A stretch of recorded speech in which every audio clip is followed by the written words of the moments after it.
And then I think the other part of that is really important on expectations is, are you solely focused on outcome or performance goals, or do you have some sort of process orientation or process goal?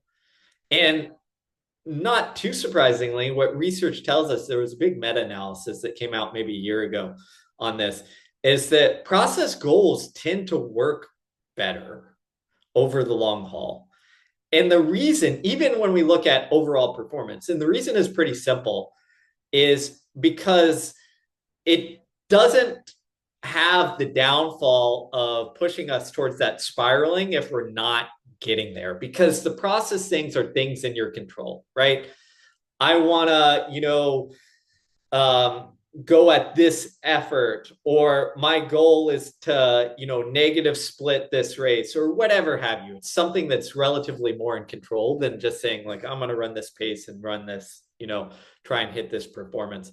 And what research tends to show us in psychology is that process goals activate more of our approach motivation. So we see things as a challenge.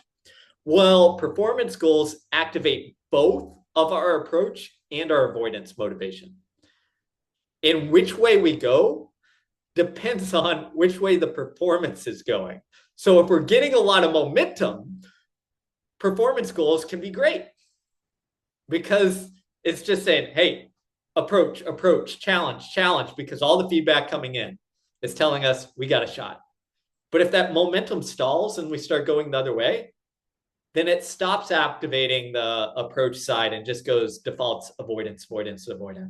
So, expectations are really important, but I would say diversify them and then make sure, I'm not saying like don't have any performance goals, but I'm saying make sure there's some sort of strong process orientation there too when it comes to your races, because those are things that you can fall back on, even if the performance isn't there.